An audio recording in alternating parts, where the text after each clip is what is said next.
So everybody knows that there's some selfish people that work in real estate, right?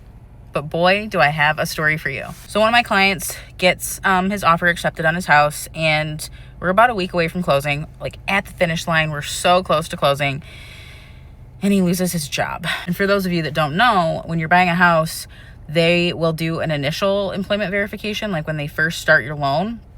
And then at the very end of your loan, they're going to do a final employment verification. So you need to maintain employment the entire time of your loan process. So the client loses his job, and I have to make the call that we all hate to make, which is calling the listing agent and telling them, hey, we have to back out of the purchase. So the buyer goes out there, hits those streets, and he's trying to get a job. Like, he actually got a couple jobs, but they were seasonal positions. And that doesn't really fly when you're trying to get a loan, because you need your employer to say that you're going to have permanent work. So the lender, like the client's lender, is like, you know what? I know a bunch of people in a lot of different industries. Let me see if I can get this kid a job.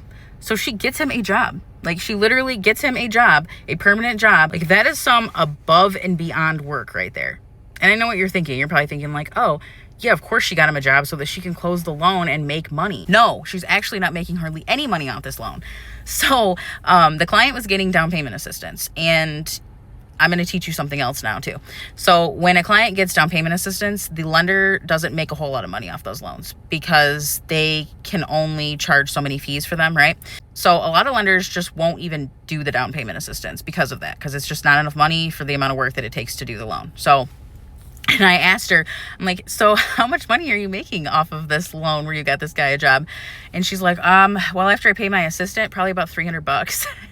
And I'm like, dude, so I'm not a lender and I don't know what it takes, but I know that it's kind of like being a realtor. It's one of those jobs that people don't think there's a lot that goes into it, but there's a hell of a lot that goes into it.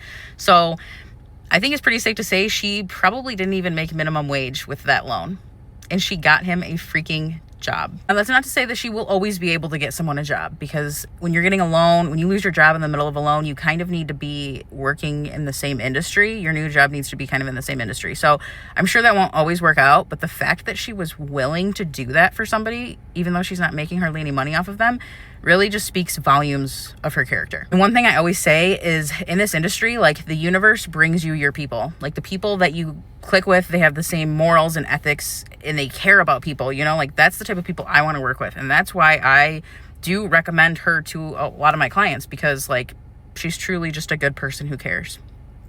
And her name is Dion Oliver, by the way. If you would like me to connect you with her, I would be happy to.